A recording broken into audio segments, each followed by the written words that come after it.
الحمد لله الحنان المنان الذي خلق الإنسان وعلمه البيان والصلاة والسلام على رسوله سيد الإنس والجان وعلى آله وأصحابه ذوي الخير والإحسان أما بعد فأعوذ بالله من الشيطان الرجيم بسم الله الرحمن الرحيم اليوم أكملت لكم دينكم وأتممت عليكم نعمتي ورضيت لكم الإسلام دينا صدق الله مولانا العظيم۔ بارگاہ رسالت معاب صلی اللہ تعالیٰ علیہ وسلم میں درود پاک کا ہدیہ پیش کریں۔ اللہم صلی علی سیدنا و مولانا محمد معدن الجود والکرم وآلہ واصحابہ الکرام وابنہ الکریم وبارک وسلم صلاة دائمة سرمدا ابدا۔ قرآن پاک میں ایک ایسی آیت ہے جس کے متعلق یہودی کہتے ہیں کہ اگر یہ آیت ہمارے دین میں داخل ہوئی ہوتی یا ہماری کتاب میں اتری ہوتی تو ہم اس کو عید کا دن منا لیتے۔ یہودی یہ کہتے ہیں اس آیت کا نزول اگر ہماری کتابوں میں ہوا ہوتا تو جس دن یہ آیت اتری اس دن کو ہم عید کا دن منا لیتے۔ وہ آیت کون سی ہے وہی میں نے آج آپ کے سامنے تلاوت کی ہے۔ اللہ فرماتا ہے یہ حجۃ الوداع کے موقع پر حضور صلی اللہ تعالیٰ علیہ وسلم کا آخری حج تھا آپ کی ظاہری زندگی کا۔ اس دن یہ آیت نازل ہوئی تھی اور حضور اکرم صلی اللہ تعالیٰ علیہ وسلم نے اپنا حج مکمل کر کے ارشاد بھی فرمایا تھا کہ آج کے بعد ہو سکتا ہے کہ میں اس جگہ پر تم سے دوبارہ ملاقات نہ کروں۔ اور وہ آخری حج کہا جاتا ہے اور آخری خطبہ بھی حضور کا خطبۃ الوداع جس کو کہتے ہیں مشہور ہے۔ اس وقت یہ آیت اتری تھی۔ آیت کا معنی پہلے سن لیں، ترجمہ۔ رب تعالیٰ فرماتا ہے الیوم اکملت لکم دینکم واتممت علیکم نعمتی، آج کے دن میں نے تمہارا دین مکمل کر دیا اور میری نعمتیں پوری اتار دیں۔ ورضیت لکم الاسلام دینا، اور تم کو اسلام دے کر میں راضی ہوا۔ یہ آیت ہے۔ کسی بھی دین کے بارے میں یہ دعویٰ نہیں ہے کہ وہ پورا کمپلیٹ ہے سوائے اسلام کے۔ پہلے جتنے دین آتے رہے بعد میں اور اس میں شوشہ تھا کہ آخری نبی آنے والے ہیں، شریعت پھر بدلے گی۔ موسیٰ علیہ السلام کا زمانہ آیا، ان کی شریعت تھی، پھر اس کے بعد زمانہ تبدیل ہوا، عیسیٰ علیہ السلام کا دور آیا، شریعت بدلی ہے۔ عقیدہ نہیں بدلتا، شریعت یہ لا کو کہتے ہیں، قانون، قوانین بدلے جاتے رہے۔ آدم علیہ السلام کی شریعت میں الگ قوانین تھے، نوح علیہ السلام کی شریعت میں قانون الگ تھے، بدلتی گئی شریعتیں، لیکن آ کر سٹاپ ہو گئی حضور پاک صلی اللہ علیہ وسلم کے اس دین پر۔ اور پھر رب تعالیٰ نے فرمایا اب دین کمپلیٹ ہو گیا، اب شریعت نہیں بدلی جائے گی قیامت تک، اس میں رد و بدل نہیں ہوگا۔ جو حرام ہے وہ قیامت تک حرام رہے گا، جو حلال ہے وہ قیامت تک حلال رہے گا۔ اب کوئی دنیا میں نہیں آئے گا جو اس شریعت میں کوئی نیا حلال پیدا کرے، نیا حرام پیدا کرے۔ حضور اکرم صلی اللہ تعالیٰ علیہ وسلم کا یہ دین کمپلیٹ ہے، مکمل ہے۔ اب آپ سنیے، قرآن پاک نے جب یہ فرما دیا کہ دین مکمل ہو گیا، یہ وعدہ، یہ دعویٰ کسی اور دین میں نہیں ہے، صرف اور صرف اسلام میں ہے کہ یہاں پیدا ہونے سے لے کر کے وفات تک کے مسئلے اللہ تعالیٰ نے تمہیں بیان کر دیے۔ وَلَا رَطْبٍ وَلَا يَابِسٍ إِلَّا فِي كِتَابٍ مُبِينٍ، کوئی خشکی کی چیز بھی نہیں ہے، کوئی تری کی چیز بھی نہیں ہے جس کو قرآن نے بیان نہ کیا ہو۔ رب تبارک و تعالیٰ نے ساری چیزیں بیان فرما دی، تمہاری شریعت کمپلیٹ ہے۔ آج تمہیں اپنی زندگی گزارنے کے لیے لا، قانون کسی ایرے غیرے کے پاس سے لینے کی ضرورت نہیں۔ اسلام ہر قانون تمہیں دیتا ہے، چاہے بچوں کے معاملات ہوں، چاہے جوانوں کے معاملات ہوں، شوہر بیوی کے حقوق ہوں، ماں باپ کے حقوق ہوں، استاد شاگرد کے معاملات ہوں، پڑوسیوں کے حقوق ہوں، تجارت کے، لین دین کے، نکاح کے، خلا کے، عدت کے، طلاق کے، سارے مسائل پورا کا پورا تفصیل کے ساتھ اسلام تمہیں دیتا ہے۔ اس طرح کا کوئی لا پوری دنیا میں نہیں ہے جس طرح اسلام کے پاس ہے۔ ظاہر سی بات ہے جب اسلام کے پاس اتنا بڑا مکمل نظام ہوگا تب تو پھر یہ ٹارگٹ نمبر 1 پوری دنیا میں ہوگا ہی ہوگا۔ یوں ہی اسلام سے لوگ نہیں چڑھتے، یوں ہی اسلام سے نہیں نفرت کرتے۔ ظاہر سی بات ہے کہ حسینوں سے ہی حسد ہوتا ہے، کوڑھی سے کون حسد کرے گا؟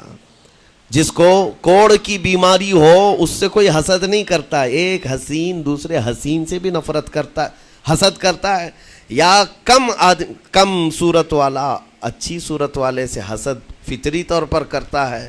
اسی لیے محاورہ کہا گیا ہے کہ حسینوں سے حسد ہوتا ہے، تو اسلام میں جو حسن ہے تو جتنے جلنے والے ہیں اتنے زیادہ حسد کرنے والے پیدا ہوتے ہی رہیں گے۔ اب آپ کے لیے یہ فخر کی بات ہے کہ دنیا جسے ٹارگٹ نمبر 1 کہتی ہے، جس سے چڑھتی ہے اور جلتی ہے، الحمدللہ رب تبارک و تعالیٰ نے وہ دین ہمیں عطا فرمایا۔ وہ اس لیے نہیں ہے کہ لوگوں کے چڑھنے کی وجہ سے میں فخر کر رہا ہوں، اس لیے کہ میرے دین کے علاوہ کوئی دین ایسا نہیں جو یہ دعویٰ کر سکے کہ ہم کمپلیٹ لا رکھتے ہیں، صرف اور صرف اسلام کے پاس ہے۔ میں یہاں کھڑے ہو کر کے یہ صرف الفاظ کی پھیکم پھاک نہیں کر رہا ہوں، چیلنج ہے یہ۔ پوری دنیا کے کسی بھی ریلیجن کے پاس وہ سارے مسائل نہیں مل پائیں گے جو دین اسلام کے پاس موجود ہیں۔ دین اسلام کے لیے اگر آپ کو میں بتا دوں کہ اس کا جو فقہ کا نظام ہے، مسئلے مسائل، جس کو اگر آپ پڑھنے کی کوشش بھی کریں زندگیاں بیت جائیں، صرف اور صرف ایک چیپٹر پر کتابیں لکھی ہوئی ہیں، صرف نکاح کے مسئلے کتابیں پوری ہیں، صرف طلاق کے مسئلے پوری کتابیں موجود ہیں۔ اتنا وستار کے ساتھ، اتنا تفصیل کے ساتھ کوئی دین نہیں پیش کرتا، صرف اور صرف اسلام ہے۔ یہ باتیں میں آپ کے سامنے کیوں رکھ رہا ہوں میرے عزیز ہو؟ تاکہ تمہیں یہ احساس ہو کہ اللہ نے کون سی نعمت تمہیں دی ہے۔ اسی آیت میں رب تعالیٰ فرماتا ہے وَأَتْمَمْتُ عَلَيْكُمْ نِعْمَتِي، میں نے اپنی پوری نعمت تمہیں دے دیا ہے، پوری نعمت تمہیں دے دیا ہے۔ احساس کرو کہ اسلام سے بڑھ کر نعمت کیا ملتی تمہیں، اسلام سے بڑھ کر کے کیا نعمت ہے، جس میں رب تبارک و تعالیٰ نے تمہیں اخلاق و کردار دیے ہیں، تعلیم کے لیے سارے۔ آپ کو ابھی اس زمانے میں پروپیگنڈے کے شکار ہو گئے کہ ہم جاہل قوم سے وابستہ ہیں، ہمارے ہاں جہالت زیادہ ہے، ہمارے ہاں بد کرداری زیادہ ہے۔ یہ عوام کو دیکھ کر کے لوگوں نے پروپیگنڈا بنایا، ورنہ تو ان کی حالت یہ تھی 18ویں صدی تک یورپ والوں کو روڈ بنانے کا طریقہ بھی نہیں معلوم تھا، اسلام نے سکھایا ہے۔ ان کو پارلیمنٹ میں بیٹھنے کا قانون نہیں معلوم تھا، اسلام نے قانون عطا کیے ہیں۔ ان کو عدالت چلانے کے معاملے معلوم نہیں تھے، اسلام نے پوری کتابیں پیش کی ہیں۔ اٹلی اور ڈنمارک جو آج یورپ کی کنٹریز میں شامل ہوتے ہیں، یہاں کے بادشاہوں کے بچے اسلامی علماء کے پاس اندلس میں پڑھنے کے لیے جاتے تھے، عیسائیوں کے، دوسروں کے، انگریزوں کے بچے، اور جب پڑھ کر کے آتے تھے اٹلی اور ڈنمارک میں واپس تو پورے لوگ ان کو دیکھنے کے لیے بھیڑ لگاتے کہ یہ علماء اسلام سے پڑھ کر کے آ رہے ہیں۔ دنیا کو قلم پکڑنا سکھایا ہے اسلام نے۔ آپ کو ابھی میں اس موضوع پر نہیں بات کر رہا ہوں جو اسلام نے پوری دنیا کو دیا ہے۔ آج یہ جو گھڑی دیکھتے ہیں نا ہر جگہ پوری دنیا کا ٹائم، سب سے پہلے مسلم علماء نے اس کو ایجاد کیا ہے۔ دنیا کو ٹائم دیکھنے کا طریقہ اسلام نے سکھایا ہے۔ آپ کو ایک دو نہیں، آج پوری دنیا میں میڈیکل سرجری جو بھی ہوتی ہے، آپ کو پتہ ہے چیر پھاڑ کرنا ہر جگہ ضروری ہو گیا ہے، آپریشن تھیٹر، ساری دنیا جو سرجری کرتی ہے اس کے بیسک قانون بو علی سینا اسلامی عالم کے لکھے ہوئے ہیں۔ آج بھی امریکہ کی یونیورسٹی میں یہ کتاب داخل ہے، کیلیفورنیا میں۔ اس اسلامی علماء نے جو پوری دنیا کو دیا ہے وہ ایک الگ ٹاپک ہے۔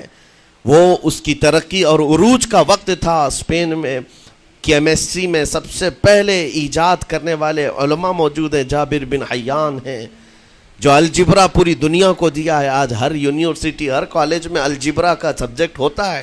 کس نے لکھا ہے؟ دنیا کو چلنے کا سلیقہ اسلام نے سکھایا ہے، بولنے کا طریقہ اسلام نے سکھایا ہے۔ سیاست کے معاملات آپ کو پتہ ہے، پہلے کے دور کی سیاست یہ تھی جو بادشاہ بن گیا اس کا راج ہے، اس کا قانون ہے، اور رات کو خواب میں کوئی چیز دیکھے تو صبح قانون بنا دے گا۔ بادشاہوں کا مزاج ہے، خواب میں کوئی چیز نظر آ گئی صبح وہ قانون بن گئی۔ تو یہ تو سلسلہ چلتا تھا پوری دنیا میں، اور آج بھی دنیا اس بات کی قرضدار ہے کہ حقیقت میں سیاست کسی نے سکھائی ہے تو وہ عمر ابن خطاب کی سیاست ہے۔ صدیق اکبر کی سیاست ہے۔ خلفائے راشدین نے جو حکومت و سیادت کر کے دنیا کو دکھایا ہے اس کی مثال کوئی پیش نہیں کر سکتا۔ اسی لیے ہمارے اس دیش کے جانتے ہیں جن کو موہن داس کرم چند گاندھی کہا جاتا ہے، گاندھی جی کو آج سارے لوگ یاد کرتے ہیں۔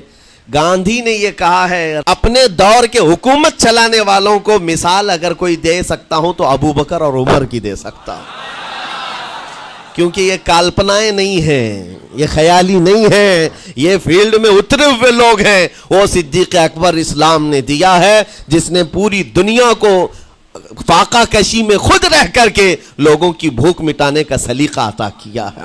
اس عمر ابن خطاب کو اسلام نے دنیا میں پیش کیا ہے جس عمر فاروق کا حال یہ ہے پورا مدینہ رات کو سوتا ہے اور یہ خلیفہ وقت گلیوں میں گشت کر رہا ہوتا ہے کہ کوئی بھوکا نہ سو رہا ہو۔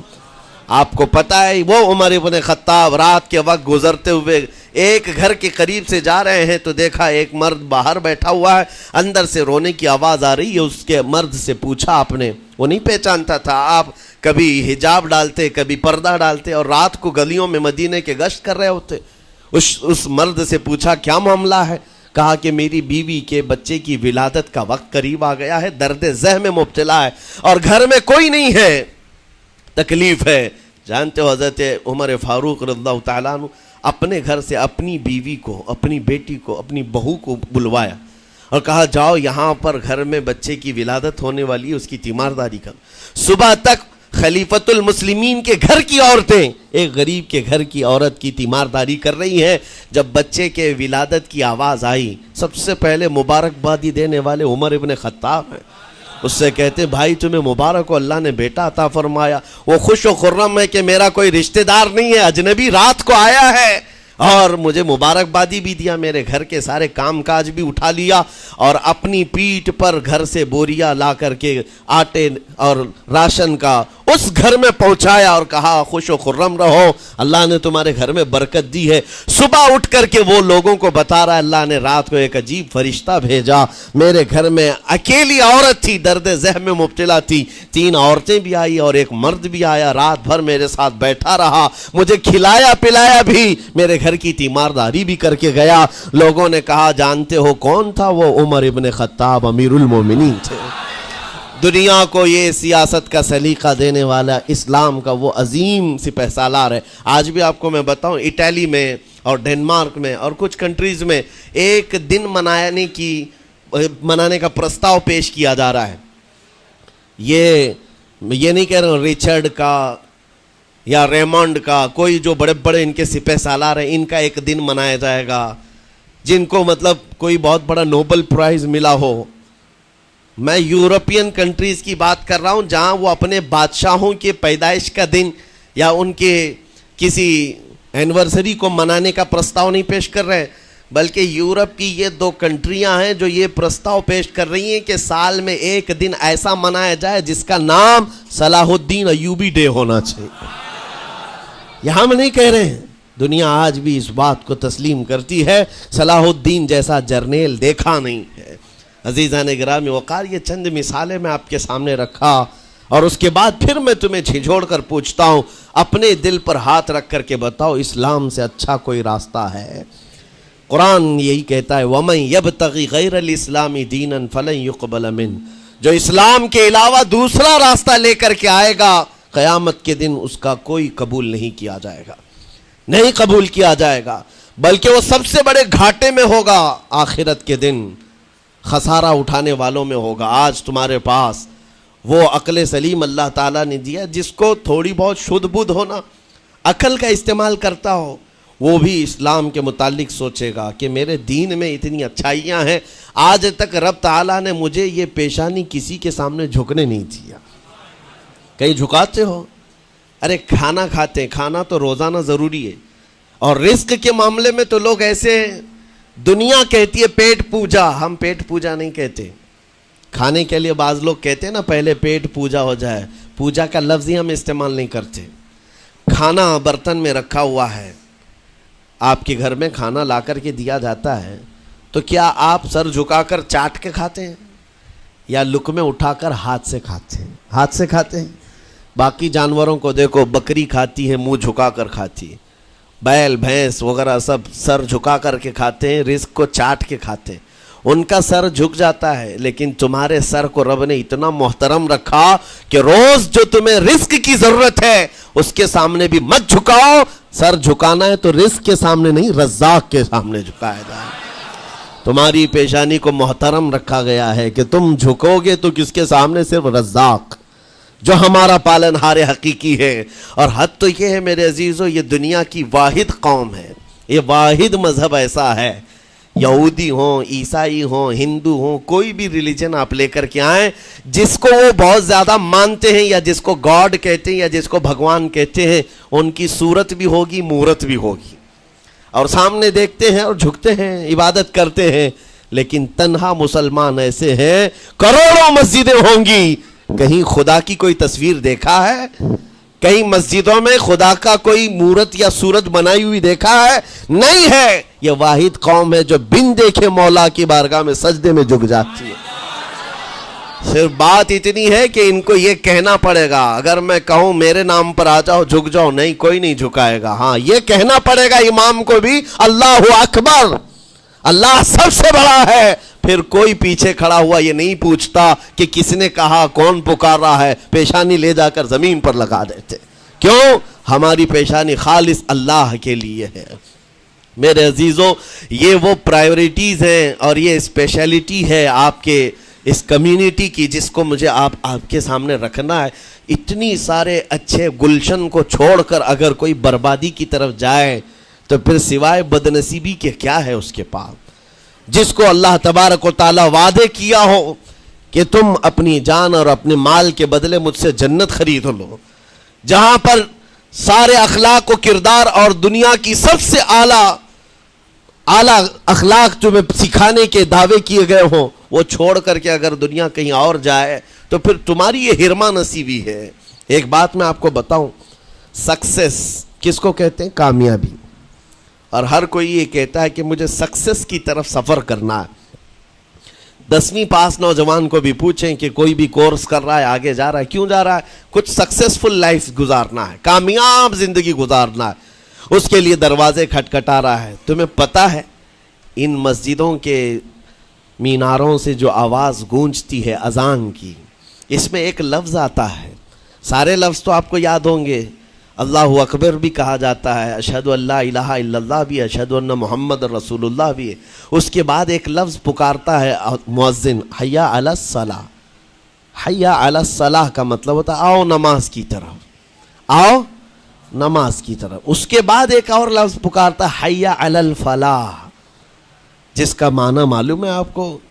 مؤذن یہ کہتا ہے آؤ کامیابی کی طرف، آؤ کامیابی کی طرف. ٹوٹل یہ دن میں 10 بار مؤذن پکارتا ہے. فجر میں 2 بار، ظہر میں 2 بار، عصر میں 2 بار، مغرب میں 2 بار، عشاء میں 2 بار. کتنی مرتبہ پکارا؟ 10 بار پکارا تمہیں، آؤ کامیابی کی طرف. لیکن ایک بات یاد رکھو، یہ پکارنے والے مؤذن کی حالت مت دیکھو کہ یہ پکار رہا ہے، بلکہ یہ رحمان کی صدا ہے، یہ اللہ کی صدا ہے جو تمہیں بلا رہا ہے. یہ تو اپنی آواز اور اپنے الفاظ سے ترجمانی کر رہا ہے اور تمہیں اللہ کی صدا تمہارے تک منتقل کر رہا ہے. لیکن حقیقت میں بلانے والا کون ہے؟ اللہ ہے. مسجدوں میں بلانے والا کون ہے؟ اللہ ہے. اللہ کی صدا پر آپ آ رہے ہو. اب سوچو، جو رحمان تمہیں 10 مرتبہ دن میں یہ بات پہنچا رہا، آؤ کامیابی کی طرف، آؤ کامیابی کی طرف، تم اس چیز کو چھوڑ کر کے کامیابی ان لوگوں کے سامنے ڈھونڈنے نکلے جن کو پیشاب کرنے کا سلیقہ نہیں معلوم، جن کو کھانے پینے کے طور طریقے نہیں معلوم. ان لوگوں کے پاس ہمارے بچے اگر کامیابی ڈھونڈیں گے تو بات یہی ہے، ٹوپی کو سر پر پہنو تو اچھا لگے گا، لیکن دوسری جگہ پہننے لگے تو بیوقوف کہیں گے، ظلم کر رہے ہو ٹوپی کے ساتھ. اسی طرح میں کہتا ہوں مسلمان کو اللہ کی بارگاہ میں آ جانا سب سے بڑی کامیابی ہے. اور اگر دوسروں کے ہاں در در بھٹکتا ہے تو گویا کہ اس نے اپنی حیثیت کو ہی گرا دیا ہے. اسی لیے اقبال نے کیا کہا تھا، بہت اچھی بات، کہ وہ ایک سجدہ جسے تو گراں سمجھتا ہے. گراں کا مطلب کیا؟ بھاری. ایک سجدہ کرنے میں تو بھاری پن محسوس کرتا ہے، وہ ایک سجدہ جسے تو گراں سمجھتا ہے، ارے 1000 سجدوں سے دیتا ہے آدمی کو نجات۔ در در جھکنے سے تو تمہیں بچا لیتا ہے۔ اس کے سامنے بھی جھکا، نیتا کے سامنے بھی جھکا، سیٹھ کے سامنے بھی جھکا، پولیس کے سامنے بھی جھکا، جج کے سامنے بھی جھکا، سب کے سامنے جھک رہا ہے۔ ایک سجدہ یہاں کر لے، مولا ہر سجدے سے تجھے آزاد کرتے۔ یہاں جھکنے والا پھر کہیں اور نہیں جھکتا۔ ہاں اسی لیے شاعر نے کہا ہے، مرد حق باطل کے آگے مات کھا سکتا نہیں، سر کٹا سکتا ہے لیکن سر جھکا سکتا نہیں۔ یہ ہماری تاریخ ہے جو آپ کے سامنے ہے۔ آپ کو پراؤڈ فیل ہونا چاہیے کہ رب تعالیٰ نے مجھے کون سی بڑی نعمت عطا کی، اتنی عظیم نعمت ہے۔ ایک واقعے کے ساتھ میں اپنی گفتگو کو آپ کے اندر ڈالنے کی کوشش کرتا ہوں۔ حضور پاک صلی اللہ تعالیٰ علیہ وسلم کے دین کی حلاوت اور چاشنی کس کو ملے گی پتہ ہے؟ 3 چیزیں۔ جو ایمان کی لذت جس کو ملتی ہے وہ پھر دوسری جگہ نہیں منہ مارتا، ادھر ادھر نہیں دیکھتا کہ کہاں کامیابی ہے، کہاں سکسیسفل ہے، بلکہ جس کو ایمان کی لذت ملی ہے وہ یہ سوچتا ہے کامیابی میرے نبی کے قدموں میں ہے، مجھے جو ملنا ہے وہ یہیں سے ملنا ہے۔ بریلی کے امام کہتے تھے، یا رسول اللہ خلق کے حاکم ہو تم، رزق کے قاسم ہو تم، جو ملا تم سے ملا تم پہ کروڑوں درود، اور تم ہو حفیظ و مغیث، یا رسول اللہ تم ہو حفیظ و مغیث، کیا ہے وہ دشمن خبیث، تم ہو تو پھر خوف کیا، تم پہ کروڑوں درود۔ یہ ایمان کی لذت جسے مل جاتی ہے وہ کامیابی حضور کے قدموں میں ہی دیکھتا ہے، پھر اسے ادھر ادھر کی چیزیں نہیں پریشان کرتی۔ یمن کا ایک قبیلہ تھا بنو کلب، اس قبیلے کے ایک شخص تھے حارثہ نام، ان کی بیوی سعدہ۔ ایک چھوٹا سا واقعہ بتا رہا ہوں۔ حارثہ اور سعدہ چھوٹا سا خاندان تھا، 3 بچے تھے۔ حارثہ کے بیٹوں میں ایک بیٹے کا نام ہے زید، نام یاد رکھیں، بہت امپورٹنٹ نام میں ذکر کر رہا ہوں۔ ایک ہی نام ایسا ہے جو قرآن میں آیا ہوا ہے، وہ زید۔ یہ حارثہ کے بیٹے زید ہے، بیوی سعدہ ہے۔ یہ حارثہ اور سعدہ 3 بچوں کے ماں باپ تھے، ہنسی خوشی زندگی گزار رہے تھے۔ سعدہ ایک دن اپنے بچوں کو لے کر اپنے میکے جا رہی تھی، راستے میں ڈاکوؤں کا حملہ ہو گیا، مال سب چھین لیا قافلے کا، اور اتفاق ایسا کہ یہ 8 سال کے جو زید تھے ان کو بھی ڈاکوؤں نے چھین لیا۔ ایک ماں سے اس کا 8 سالہ بڑا بیٹا چھین لیا جائے تو ماں کی کیفیت کیا ہوتی؟ اس قدر درد میں تھی ماں، جان تو بچ گئی، 2 بچے بھی بچ گئے، لیکن بڑا بیٹا میرے ہاتھ سے چلا گیا۔ مارے مارے صحراؤں میں گھومتی تھی، پکارتی تھی میرا زید میرا زید میرا زید میرا زید۔ ڈاکوؤں نے زید کو کیا کیا؟ عکاظ کا ایک میلہ لگتا تھا، اس وقت یہ غلامی کا دور تھا، لوگ انسانوں کو پکڑتے اور بیچ دیتے تھے، وہاں لا کر کے انہوں نے زید کو بیچ دیا، غلام کی حیثیت سے بیچ دیا۔ آگے میں بتاتا ہوں۔ یہاں سعدہ کا حال بے حال تھا، واپس گھر آئی تو باپ اپنے شوہر سے کہا، اور شوہر کا حال تو ایسا تھا کہ وہ زید کو اپنے آنکھوں کا نور، اپنے آنکھوں کا سرور سمجھتا، اور اس قدر پیار و محبت والا باپ مارے مارے گھومتا رہا گلیوں میں، اور ان کا لکھا ہوا ایک اشعار کا منظوم ترانہ ہے جو اپنے بیٹے کی جدائی میں لکھا۔ اپنے دشمن بھی وہ ترانہ سنتے تو رو پڑتے تھے۔ ایک باپ کا درد اپنے بیٹے کی جدائی میں، بہت روتے تھے، بہت۔ ماں بھی دن رات روتی، باپ بھی پہاڑوں پر چڑھ جاتے اور وہاں سے صدا لگاتے، اے آسمان اگر تو نے زید کو دیکھا ہے تو میرے حوالے کر دے، زمین کے چپے کہیں اگر زید میرا زندہ ہے تو مجھے وہاں تک لے چل۔ یہ اشعار میں گنگناتے تھے، روتے تھے۔ اور زید کا کیا ہوا؟ عکاظ کے میلے میں بیچ دیا گیا۔ خریدا کون؟ حکیم بن حزام، جو حضرت خدیجہ رضی اللہ تعالیٰ عنہ کے بھائی لگتے تھے۔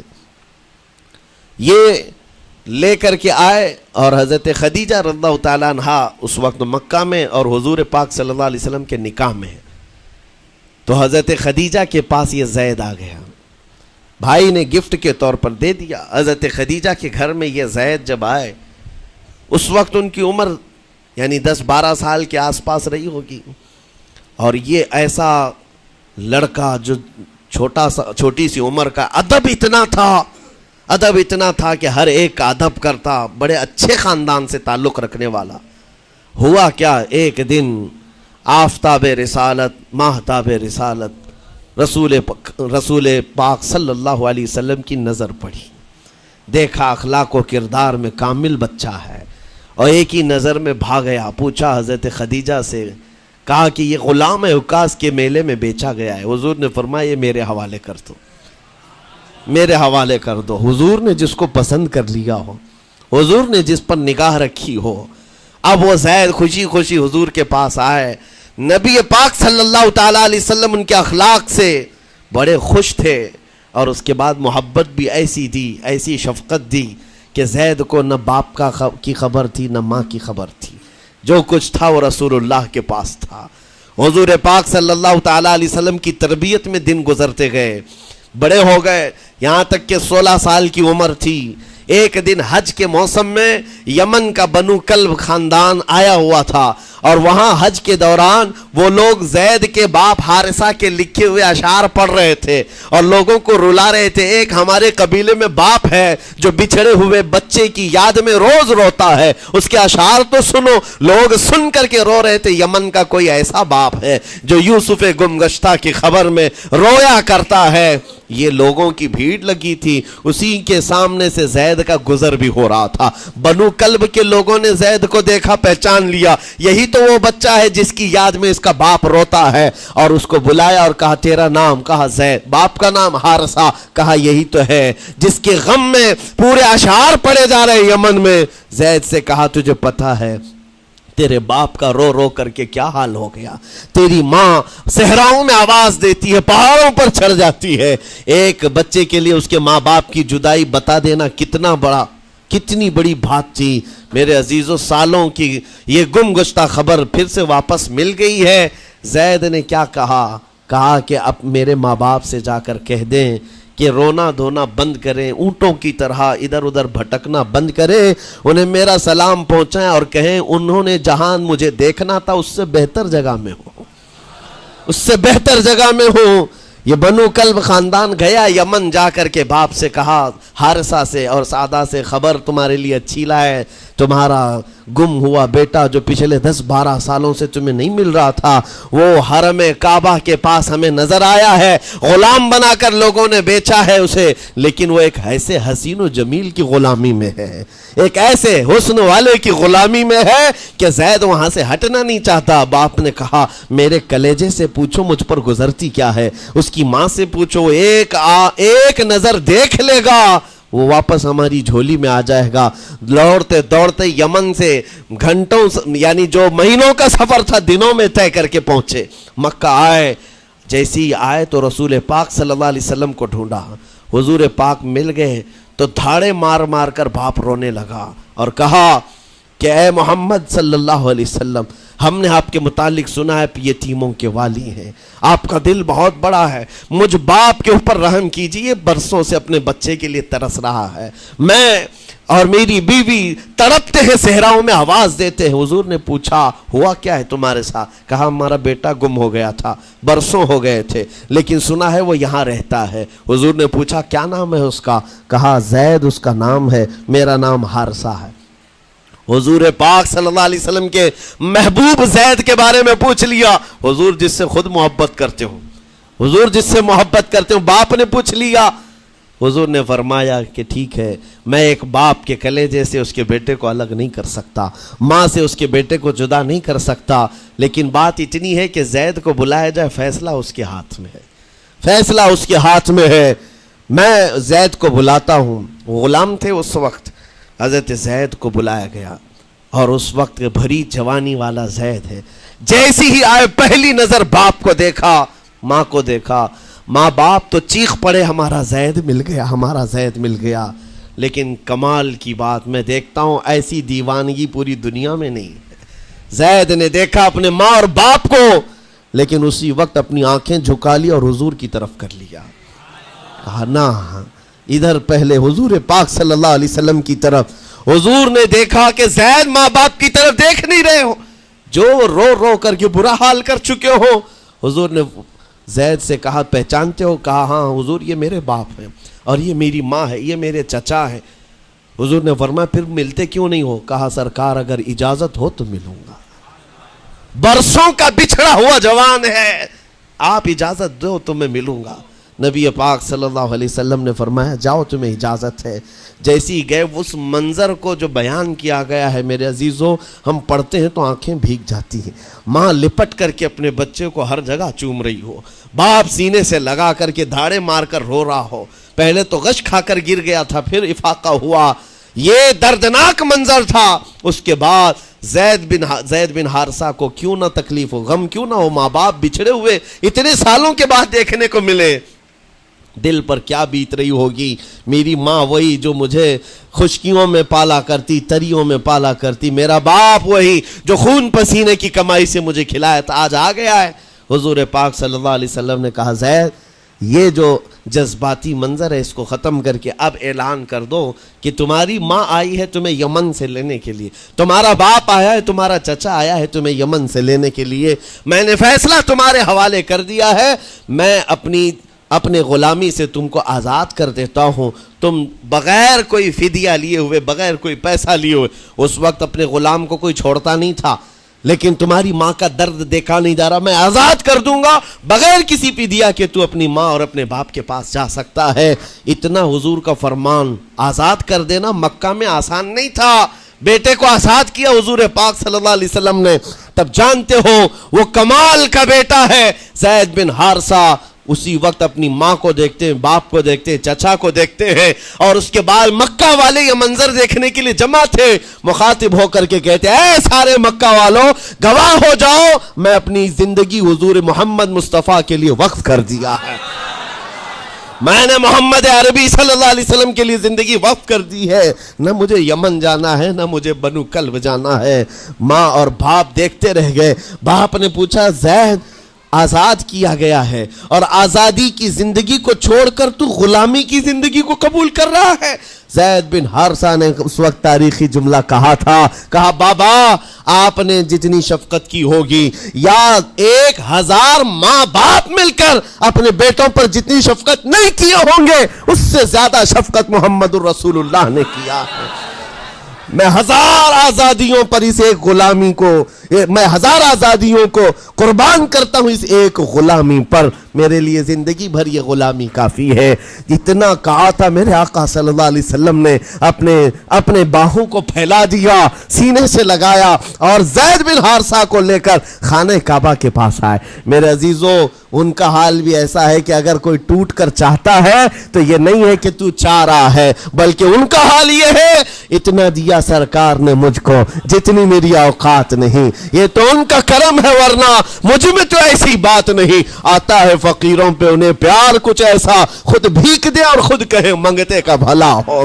حضور اکرم صلی اللہ علیہ وسلم زید بن حارثہ کو پکڑتے ہیں، خانہ کعبہ کے پاس لے آتے ہیں، ہجوم جمع تھا، مکہ والے سب کھڑے تھے، تب نبی پاک صلی اللہ علیہ وسلم اعلان کر کے کہتے ہیں اے مکہ والوں سن لو، آج سے زید کو میں نے آزاد کیا ہے، اور صرف آزاد نہیں، آج سے یہ میرا وارث ہے اور میں اس کا وارث ہوں،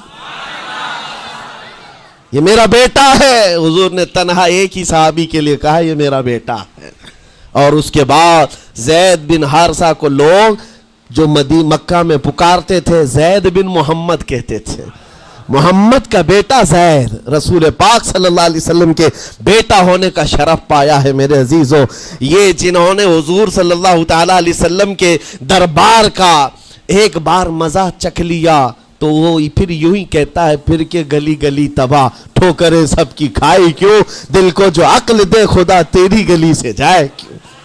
حضور پاک کی گلی میں جو ایک بار مزہ لے لے وہ پھر دنیا کی ٹھوکریں نہیں کھاتا۔ اسی لیے آج تم سب کے لیے میرے عزیزو ایک ہی فرمان میرے آقا صلی اللہ تعالی علیہ وسلم کا سنا کر رخصت ہوتا ہوں۔ ایمان کی حلاوت اس کو ملتی ہے جو اپنی زندگی میں سب سے زیادہ اللہ اور اس کے رسول سے محبت کرتا ہے، اللہ اس کے رسول سے محبت کرتا ہے، اور دوسری چیز یہ بھی ہے کفر میں جانے کو ایسا ناپسند کرتا ہو جیسے آگ میں ہاتھ ڈالنے کو ناپسند کرتا ہے۔ کفار و مشرکین کے میلے آج لگ رہے ہوں گے لیکن تمہارا امتحان ہوگا، 31 نائٹ آنے والی ہے، یہ آزمائش کی رات ہے، لوگوں کو دیکھا جائے گا کہ تم کون سی عیاشیوں میں جاؤ گے؟ تم اس رات کو کیا دنیا داروں کو دیکھ کر ان کے پیچھے بھاگ جاؤ گے؟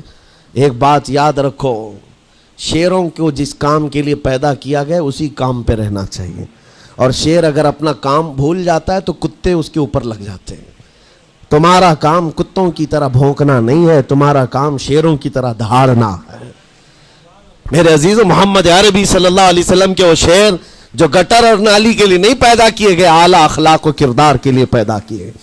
تم امت محمدیہ خیر امت ہو، شراب پینے کے لیے نہیں، جوا کھیلنے کے لیے نہیں، تاش کے پتوں پر مال اڑانے کے لیے نہیں، غلط نگاہوں کو پھیلانے کے لیے نہیں، آوارہ گردی کے لیے نہیں پیدا کیے گئے۔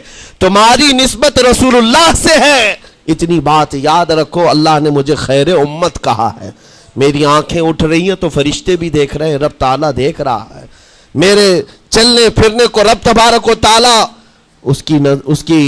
اس کے علم سے کوئی ایک ادا بھی میری بے خبر نہیں ہے، غافل نہیں ہے۔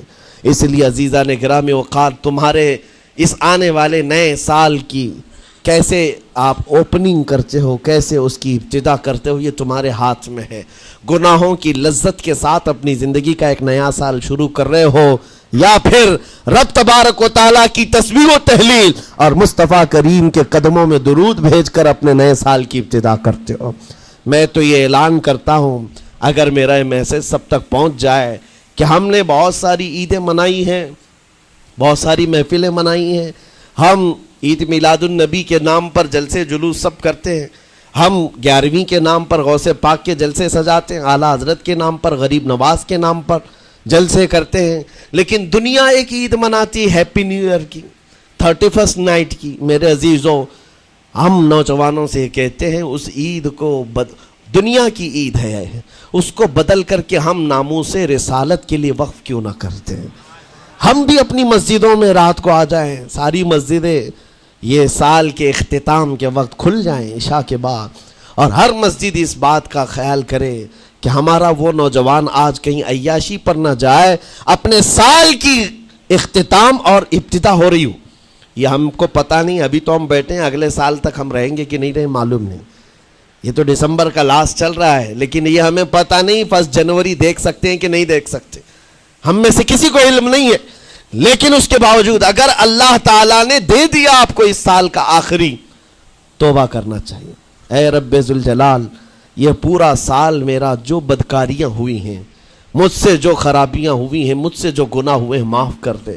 تو ایک نیا سال میری زندگی میں کھول رہا ہے، مولا پچھلے سال جو مجھ سے گناہ ہوئے، اس سال وہ گناہ نہ ہو۔ میں تیرے دربار میں پناہ مانگتا ہوں، تیرے دربار کی پناہ مانگتا ہوں ان تمام شیاطین کے شر و فساد سے جنہوں نے مجھے بدکار بنانے کی کوششیں کی ہیں۔ اگر اس رات تمہاری دعا قبول ہو گئی تو انشاءاللہ 2024 ہمارا ہے۔ لوگ آج بہت ساری بھوشمانیاں کر رہے ہیں، 2024 ان کا ہے، ان کا ہے۔ میں کہتا ہوں غلامان مصطفیٰ کا ہے۔ ہاں، سال کی ابتدا اگر حضور پاک کے نام سے کرو، درودوں کی خیرات اور درودوں کی ڈالیاں نچھاور کرو نبی کریم صلی اللہ تعالیٰ علیہ وسلم کی بارگاہ میں، اور اللہ سے مدد مانگو کہ مولا اس سال کی ابتدا ہم تیرے نام سے شروع کر رہے ہیں۔ انشاءاللہ یقین ہے میرے عزیزوں، جو دروازے بند ہیں وہ کھلیں گے ضرور، اور جو آفتیں آئی ہیں وہ ٹلیں گی ضرور۔ بس بات صرف اتنی ہے، قرآن بھی کہتا ہے، جس کی ترجمانی اقبال کرتا ہے کہ محمد سے وفا نے تو ہم تیرے ہیں، یہ جہاں چیز ہے کیا، اے لوح و قلم تیرے ہیں۔ اللہ کریم کہنے سننے سے زیادہ عمل کی توفیق عطا فرمائے۔ نوجوانوں سے گزارش ہے، آج آپ یہاں پر تو پتہ نہیں ہے کمیٹی والے اس بات کی اجازت دیتے ہیں کہ نہیں دیتے، لیکن 31 نائٹ جو آئے گی، میری گزارش ہے کہ آپ مسجد کو کھلی رکھیں، اس رات یہاں ذکر کی محفل سجائی جائے، کریں گے انشاءاللہ۔ جو جہاں ہے وہ اپنی مسجدوں میں اس بات کا عہد کرے کہ آج ہم ذکر کریں گے، توبہ اور استغفار کریں، اور حضور پر درود پاک کی محفل سجائیں گے۔ اللہ تبارک و تعالیٰ آپ کے اس عزم کو قبول فرمائے۔ مولا کریم ہمیں رسول پاک صلی اللہ علیہ وسلم کے قدموں میں کامیابی ڈھونڈنے کی توفیق دے۔ مولا کریم بس اتنی دعا ہے کہ ہماری زندگی جب تک رہے تیرے نبی کے وفاداروں میں شمار فرما، اور بارگاہ مصطفیٰ میں یہ عریضہ ہے، یا رسول اللہ تیرے ٹکڑوں پہ پلے غیر کی ٹھوکر پہ نہ ڈال، جھڑکیاں کھائیں کہاں چھوڑ کے صدقہ تیرا، تو جو چاہے تو میل میرے دل کے دھلے، کہ خدا دل نہیں کرتا کبھی میلا تیرا، گندے نکمے کمی مہنگے ہیں کوڑی کے تین، کون ہمیں پالتا تم پہ کروڑوں درود، بے ہنر و بے تمیز کس کو ہوئے ہیں عزیز، ایک تمہارے سوا تم پہ کروڑوں درود، تم ہو عفو و غفور، تم ہو عفو و غفور، بخش دو جرم و خطا تم پہ کروڑوں درود، کر کے تمہارے گناہ مانگے تمہاری پناہ، تم کہو دامن میں آ تم پہ کروڑوں درود، یا رسول اللہ دل بے چین ہے بے قرار ہے، گناہ جب زیادہ ہوتے ہیں تو دلوں میں گھبراہٹ زیادہ ہوتی ہے، اور ان دلوں کی گھبراہٹ کا علاج ڈاکٹروں کی گولیوں اور انجیکشن سے نہیں ہے، ان دلوں کا قرار صرف اتنا ہے، یا رسول اللہ دل کرو ٹھنڈا میرا،